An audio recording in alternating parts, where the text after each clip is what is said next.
경인방송 FM 90.7MHz 굿모닝 인천 이도영입니다. 강범석 서구청장과 지난 2년간의 업적과 향후 2년의 역점 사업에 대해서 이야기 나눠보도록 하겠습니다. 오늘 서구를 시작으로 해서요. 이슈앤피플 시간에는 인천 각 지역구의 구청장들을 릴레이로 인터뷰를 진행합니다. 오늘 첫 출연자신데요. 강범석 서구청장 나오셨습니다. 청장님 안녕하세요. 예, 안녕하세요. 먼저 우리 청취자 여러분들 그리고 서구에 계신 지역 주민 여러분들께 인사 말씀하시죠. 예, 안녕하십니까. 이렇게 인사드리겠습니다. 강범석 서구청장입니다. 우리 경인방송을 사랑해 주시는 애청자 여러분, 그리고 우리 인천 시민 여러분, 그리고 서구 주민 여러분, 여러분들의 응원에 힘입어서 열심히 살고 있습니다. 청장님 벌써 취임하신 지 어떻게 보면 재선이시죠? 재선하셨는데 2년이 지났습니다. 민선 6기 때에도 그러셨겠지만 이번 민선 8기 전반기 2년 감회 어떤지 어떻게 보내셨습니까? 말씀하신 대로 두 번째라 그런지 특별한 감회가 없었어요.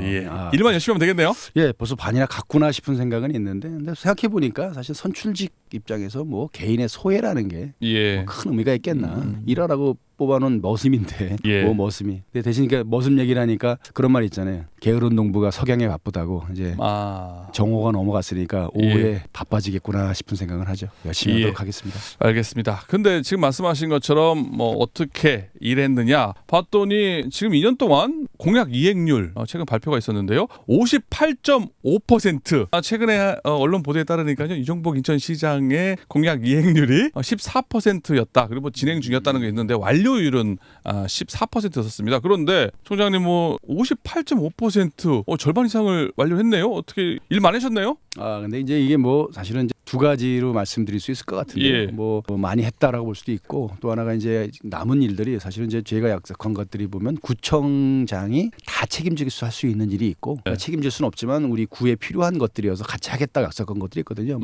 우리 철도라든지 도로라든지 이런 이제 국책 사업들, 그리고 인천시와 같이 해야 될 것들이 있는데, 그렇게 하다 보면 최종적으로 어떻게 될지 모르겠습니다만 이게 하나의 어쨌든 지표로서 제가 열심히 한다라는 자극제로서 보는 거 있는데 사실은 근본적으로는 구청장들 단체장들이 선거 때 공약한 것들이 그 단체 지자체에서 할 수 있는 일에 모든 걸 망라한 건 아니거든요. 공약하지는 않았지만 정말 중요한 일들이 있고 공약은 했지만 사실 저게 이렇게 주민들에서 아주 절실하지 않은 거일 수도 있거든요. 그래서 공약에 대한 거는 본인이 한 약속이기 때문에 당연히 지켜야 될 거고 아마 최선을 다해서 이행률을 높이도록 노력하겠습니다만, 공약하지 않은 것들 하지만 주민들에게 필요한 더 많은 일들을 하는 것도 중요하겠다. 그래서 주민들도 공약을 잘 이행했느냐는 보는 것도 중요하지만 하지만 공약하지 않은 일에 대해서 잘 하고 있는지도 좀 봐주실 필요가 있겠다 이런 생각이 듭니다. 사실 근데 그런 거 아니면은요 눈에 보이지 않으니까 모르잖아요. 그래서 뭐 이런 수치를 좀 봐야 되고 몇 %냐 금방 와닿는데 보이지 않는 곳에서 더 많은 일을 했어요.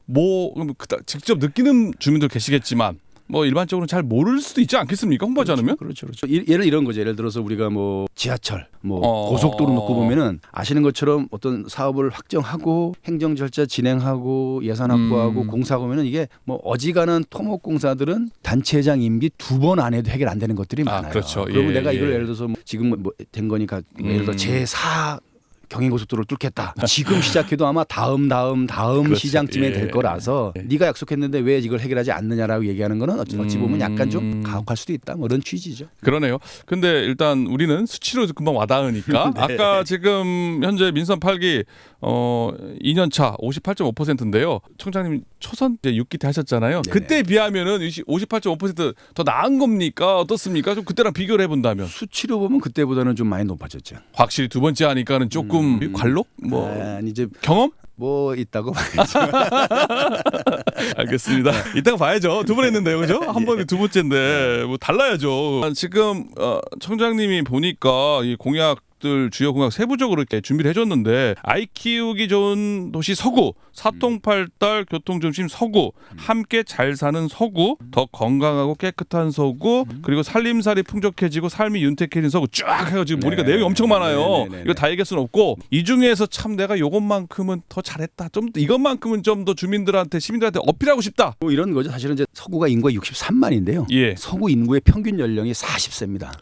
심지어 검단 신도시가 7만 8만 1,000분이 살고 계신데 거기 평균 연령 34세예요. 13만 명이 사는 청라 국제도시는 평균 연령이 38세입니다. 그러니까 이렇게 되다 보니까 다른 데가 좀 다르죠. 그러다 보니까 아이를 키우는 분들도 많고 네. 서구 인구의 6분의 1이 18세 미만 아동입니다. 당연히 서구에서는 아이들에 대해서 관심을 갖고 아이를 키우기 좋은 도시를 만들어야 되기 때문에 아이들 보육부터 교육 환경 개선까지 여러 가지 할 수밖에 없습니다. 그래서 아이 키우기 좋은 서구고 그다음에 그 연령대 분들은 우리 자체 내에서도 어떤 경제 활동하기도 하지만 외곽으로 나가서 경제 활동과 다른 활동하기 때문에 그분들이 다니시기 편하도록 교통 환경 개선하는 게 그 다음 문제가 될 거고요. 또 서구는 당연히 가자동, 성남동, 가정동 같은 원도심 지역이 있고 청라나 검단 같은 신도시 지역이 있어서 이 두 지역 간의 균형 발전 그리고 그 아까 말씀드린 대로 많은 인구니까 세대 간의 차이, 남녀 간의 차이 이런 차이를 넘어서 균형 있게 함께 잘 사는 사회를 만드는 게 필요한 거고요. 그다음에 당연히 아시는 것처럼 우리 매립지나 뭐 발전소나 이런 것처럼 이제 환경적으로 약간 취약한 역사를 갖고 있는 서구이기 때문에 더 건강한 서구를 만들어야 되는 것. 그다음에 사실은 63만 중에 저희가 파악하기로는 거의 전체 인구의 한 40% 이상이 골목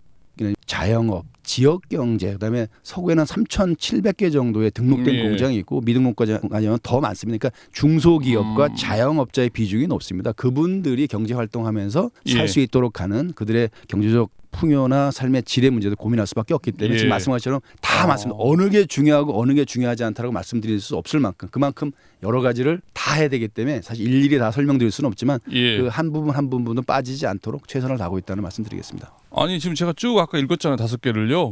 지금 하신 말씀이 기가 막히게 지금 쫙 그 아이 키우기 그리고 함께 잘 사는 건강하고 쭉 다 연결되게끔 좀 풀어서 얘기를 해주셨는데요. 그래서 아이 키우기 좋은 서구가 맨 먼저로 지금 얘기를 한 것 같습니다. 그렇습니다. 그만큼 젊은 역동적인 그렇습니다. 지자체가 바로 서구였네요. 상당히 젊네요. 인천시에 다니는 그 고등학교 3학년 미만 연령대 친구들의 시민들의 넷 중에 하나는 서구에 삽니다. 아 그래요? 그렇게 얘기하니까 금방 와닿네요. 거의 10개 중에 하나인데 군구에서는 넷 중에 한 명이 18세 미만 학생들은 서구다. 그렇습니다. 일단 그 공약 내용 한마디로 다 정리해 주셨는데요. 제가 하나 궁금한 게 하나는 보니까 사통팔달 교통 중심 서구 있잖아요. 거기 이렇게 보니까 서울 지하철 5호선 검단 연장에 그거 한 말씀 하고 가셔야 되지 않겠습니까? 대광이가 지금 계속 지금 두 정거장 막았겠다고 그러는데 인천시에서 지금 강하게 지금 하고 있잖아요. 대응을 청장님 어떻게? 당연히 인천시와 같은 입장에서 그 인천시 안이 관철되는 것이 가장 합리적이고 이성적이라고 봅니다. 근데 대개 보면 우리가 정책 결정 과정에서 합리적 근거와 이성적 절차가 아니라 다른 이유들이 많이 개입됩니다. 우리가 흔히 말할 때 뭐 정치적인 이유로, 정무적인 이유로. 근데 중요한 것은 저는 이 문제가 시작된 것은 김포 지역이나 서구 검단 지역에 많은 젊은 인구들이 유입되면서 이분들이 서울이나 경기도 지역으로 출퇴근해야 되는 문제 때문에 그렇습니다. 똑같은 대한민국 국민이면 이 사람들이 서울의 남동쪽에 살든 분당 죽전에 살든 이 사람들이 서울의 서쪽 인천 검단이나 경기도 김포에 살든 대한민국 국민에서 똑같은 삶의 질과 일상의 그 만족을 느끼게 되는 건데 왜 대한민국 정부가 이쪽과 저쪽을 공평하게 하지 않느냐는 문제가 나와야 됩니다. 거기서 또 안타까운 게 그 동네에서도 또 갈라져 가지고 여기가 편해지는 거는 우리는 용납하기 어렵다는 식으로 나오는 거는 제가 보기에는 인간적으로 약간 이해가 안 되는 측면이 있습니다. 사실은 이런 거죠. 우리 검단 지역에 원당동 지역이 있습니다. 여긴 이미 한 거의 30년 전에 이미 인천시에서 구획정리 사업을 해가지고 진짜 논밭 한가운데 아파트들만 세워졌습니다. 이분들은 그 당시에 길도 제대로 나와 있지 않은 데서 그 광역버스 타고 1시간 반 이상씩 출퇴근했던 그런 역사와 기억이 있습니다. 그분들이 계속 요구했던 것들이 그런 우리도 좀 지하철을 타게 해달라는 건데 사실은 인천시도 대한민국 정부도 해결을 잘 못했었죠. 마치 이 문제가 있어서 그분들의 오랜 바람이 좀 해주라 하자 했더니 현재 불거진 문제 뭐 김포시의 뭐 골드라인 문제든지 뭐 김포시 새로 만드는 신도시 문제든지 거기 사람들의 문제를 해결해야 되기 때문에 이 문제에 대해서는 양보가 아니라 하면 안 된다는 식으로 접근하고 이건 저희가 이건 용납할 수가 없다. 이거는 정책에 관한 문제가 아니고 인간에 관한 문제이다. 저는 그렇게 생각합니다. 인천광역시에 사는 대한민국 국민 경기도에 사는 대한민국 국민, 인천광역시 서구에 사는 대한민국 국민과 경기도 김포시에 사는 대한민국 국민이 왜 대한민국으로부터 동등한 대접을 받지 않아야 될 이유가 어디 있냐 이거죠. 우리 집 앞에 지하철 여건이 좋아지는 더 멋진 신도시가 생기는 거를 못 보겠다라는 그런 심보가 아닌 다음에야 왜 이런 주장이 나오는지. 아니 우리가 계속 얘기하는 게 함께 잘 살자 아닙니까 지금. 그렇죠. 함께 잘 사는 서구, 함께 잘 사는 대한민국. 그렇습니다. 저는 다시 반복됩니다만은 어디에 살든 대한민국 국민입니다. 대광이의 정거장 2개 이건 비합리적이고 비이성적인 결론이다. 당연히 원당역 그리고 불로역을 정차를 해야 된다라는 말씀이신 거죠. 예, 여기 보니까요, 청장님, 뭘 4월달에 뭐 서구 3월달인군요. 서구 복지재단이 설립됐다고 하는데 요 얘기 좀 잠깐 해주실까요? 사실 이제 뭐 광역이나 기초 차원에서 이제 복지재단 얘기가 많이 나오고 있죠. 예. 아마 이제 출범 초기라서 이제 여러 가지 시행착오들도 겪고 각각 그 역할이 뭐냐에 대해서 이제 의견도 분분합니다. 근데 어찌됐건 제가 생각하기 시작한 것은 아까 말씀드린 대로 서구에는 23개 동이 있는데요. 예. 검단 신도 지금 입주 시작하는 검단 신도시가 입주해 있는 아라동은 현재 인구가 7만 1,000명인데 평균 연령이 34.5세인가 그래요. 예. 반대로 원래 서구에서 가장 오래됐던 우리 거북시장에 있는 성남 이동 같은 데는 현재 인구가 11,000명 단위로 줄었어요. 근데 평균 연령이 49세입니다. 차이가 많이 나네요. 그리고 그분들 중에 적지 않은 숫자가 우리가 이렇게 케어해야 되는 분들이에요. 우리가 모시고 잘 돌봐드려야 되는 분들이 많아요. 그러면은 이 극단적으로 두 개의 동을 예를 들었습니다만 이 두 개의 동에서 똑같은 관점, 똑같은 정책, 똑같은 내용을 가지고 네. 복지를 하는 거는 맞겠냐 이거죠. 아까 말씀드린 대로 아라동에는 좀 아이들과 아이를 키우는 엄마 아빠들에 대해서 그리고 예. 아빠들의 뭐 이런 거에 대해서 좀 관심을 가져야 되는 거고 여기는 연세가 많고 경제적으로 좀 능력이 좀 떨어지는 분들 뭐 예를 들어 뭐 우리가 보호해야 되는 무슨 만성 질환이나 이런 분들이 예. 많은 거긴 이거대로. 근데 사실 이거에 대해서 이렇게 막연하게 제가 총론적으로 말씀드렸지 구체적으로 각 동별로 각 지역별로 복지 수요라든지 현황에 대한 실태 조사가 된 것도 저는 없다고 보고요. 없으니까. 예. 그리고 그거에 맞춰서 우리가 어떤 식으로 접근하면 좋을지에 대한 구체적인 맞춤형 정책도 아직은 없었기 때문에 네. 자, 뭐 인천시는 모르겠고 서구 정도는 그렇게 한번 하는 게 어떻겠느냐라고 시작을 한 겁니다. 그래서 그 현황에 맞춘 구체적으로 세분화된 지역 사정에 맞는 현황을 예. 정확하게 파악하고 그걸 근거로 여기에 맞는 적합한 정책을 개발해서 그걸 시행해 보고 예. 거기 더해서 우리가 구청에서 하는 건 사실은 국가 세금을 가지고 하다 보니까 나눠드리는 배분 역할밖에 안 됩니다. 예. 그리고 민간과의 또 협업 네. 도 약간 한계가 있고, 근데 복지재단은 조금 더 긴밀한 상태로 민관 간의 어떤 재정에 관하든 기업하고도 같이 할 수도 있고 당연합니다. 예, 다른 복지재단, 다른 민간 복지재단, 다른 예. 기업, 다른 민간 해서 좀 더 다양하고 깊이 있고 현실적 있는 협업이 가능하기 때문에 그거의 플랫폼으로서 복지재단을 한번 해보는 거고 예. 이제 어제 제가 이제 마지막 뽑은 직원 그래봐 7명 뽑았습니다.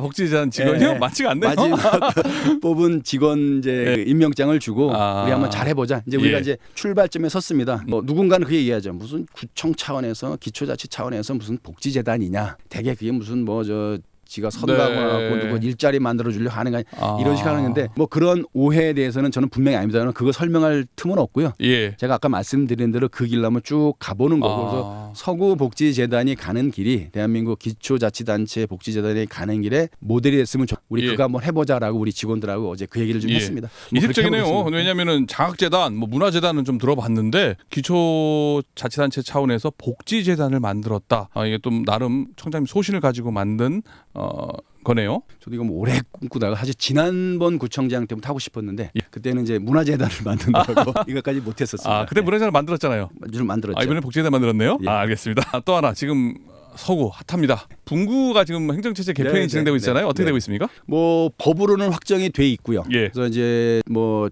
정확히는 며칠 빠지는 2년인데 이게 26년 7월 1일에 그때 이제 막 검단 주민이 뽑은 이제 검단 구청장 취임식과 함께 아마 검단 구청 예. 개청식이 있을 텐데 남은 2년 동안 이제 행정 조직에 관한 거, 자치 예. 법규에 관한 거, 그다음에 재정과 기금의 분리에 관한 거 이런 것들을 좀 잘 행정적인 걸 준비를 잘 할 거고요. 예. 그 26년 7월 1일까지 모든 게 완벽하지는 않겠지만 행정적으로는 저희가 마무리할 건데 네. 그 이후에 우리 시민들과 관련된 문제, 우리 정서와 관련된 문제 이런 것들은 조금 시간을 두고 하지만 이거는 무슨 우리가 뭐 싸우고 네. 불쾌한 감정을 해주는 게 아니고 그건 아니죠. 주민들에게 좀 더 수준 높은 행정 서비스를 제공하기 위해서 만들어질 아주 네. 웃으면서 헤어지는 거니까 이제 기쁜 마음으로 잘 헤어질 수 있도록 잘 준비하도록 하겠습니다. 알겠습니다. 또 수도권 매립지 안 할 수가 없는데요. 네. 지금 대체 매립지 3차 공모가 무산되지 않았었습니까? 어떻게 됩니까 이거? 저는 이번 공모라는 게 우리가 가야 될 먼 길 중에 하나의 네. 언덕을 제대로 못 넘었다라고 생각하고요. 예. 그럼에도 불구하고 매립지가 종료돼야 되는 거고 그걸 위해서 대체 매립지를 찾거나 다른 대안을 찾는 긴 노력은 우리가 포기하거나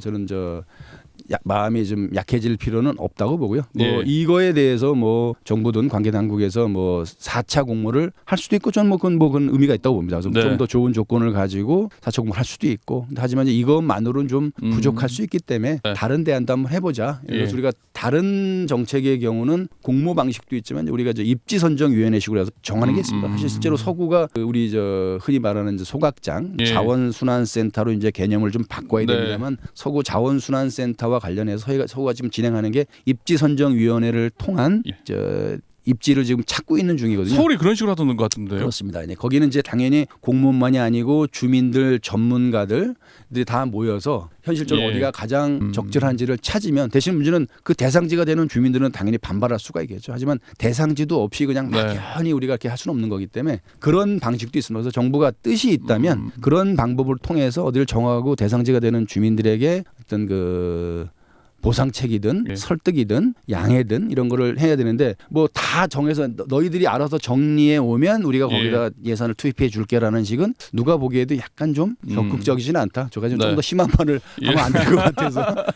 워낙 청장님 말씀을 잘하셔가지고요. 지금 얘기가 보니까는 국제 스케이트장 유치랑 문화예술회관 북부 지역 문화예술관 네. 유치 문제는 좀 짧게 얘기를 해주셔야 될 것 같습니다. 그 얘기도 마저 좀 들어야 될 것 같은데요. 인천의 서구에 반드시 유치해야 되는 이유, 뭐 당위성 설명해 주실까요? 두 가지 좀 다른데요. 그러니까 국제 스케이트장 현재 그 태릉에 있는 국제 스케이트장이 우리 조선 왕릉이 유네스코 세계 문화유산으로 등재되면서 그 인공적인 시설물을 철거해야 되기 때문에 옮겨야 됩니다. 그거를 지금 그 인천 서구를 포함해서 경기도에 3곳, 강원도에 3곳에서 7군데가 경합 중인데 사실은 이제 대한민국 스케이트가 경회로 연못에서 그다음에 춘천의 공지천에서 그다음에 태릉에서 이렇게 왔고 우리가 이제 김연아나 지금 뭐 쇼트트랙이나 뭐 지금 세계적으로도 정상급 선수들이 많이 나오고 이제는 뭔가 그야말로 퀀텀 점프를 해야 되는 시기이기 때문에 이제 지어지는 국제 스케이트장은 인근 지역과의 접근성, 그다음에 주변 시설, 그러니까 주변의 인프라와의 연계성, 그다음에 새로운 다음 세대의 꿈나무가 자랄 수 있는 여건 이런 것들을 감안해서 합리적인 절차를 통해서 가야 되는 거지. 이게 무슨 정치적인 이유로 이렇게 갑론을박대해서는 안 되지 않겠나 싶은데 그런 점에서 보면 그 인천공항, 김포공항으로부터 15km, 17km 안에 있고 이미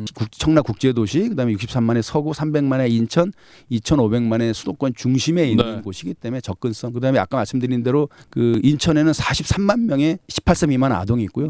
그 중에 10만 6천 명이 서구에 삽니다. 이 아이들이 있어야 그 아이들이 스케이트를 타든 피겨를 하든 쇼트를 하든 할 거 아닙니까? 사실은 이번에 같이 경합 중인데 보면 전체 인구가 4만인 곳도 있고 전체 인구가 8만인 곳 대부분이 인구가 20만인데다가 아이들이 없어요.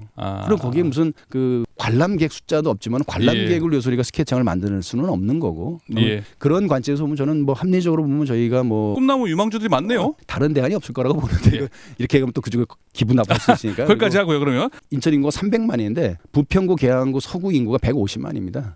이제는 저 구월동의 종합문화예술회관이나 성도의 아트센터 말고 북부 지역에도 북부 지역의 인천 시민을 위해서 문화예술이 필요하면 그게 어디가 가장 적지일지 어디 하는 게 가장 접근성이 좋을지 어디 두어야 관람객이 더 많이 오고 잠재 수가 있을지를 보는 합리적이고 이성적인 절차에 따라서 북부 지역 150만 시민의 뜻을 잘 수렴해서 인천시가 잘 판단할 거로 봅니다만 그 역시 이번에 새로 만들어지는 젊은 도시 검단이 가장 적지 아니겠냐 이런 생각을 좀 하고 있습니다. 청장님 워낙 말씀을 잘하셔가지고 다음에 한번 다시 자리를 모셔야 될 것 같습니다. 오늘 얘기는 여기까지 해야 될 것 같은데요. 청장님 오늘 아침 일찍 출연해서 고맙습니다. 불러주셔서 감사합니다. 지금까지 이슈 앤 피플 강범석 서구청장과 지역 현안에 대해서 이야기 나눠봤습니다.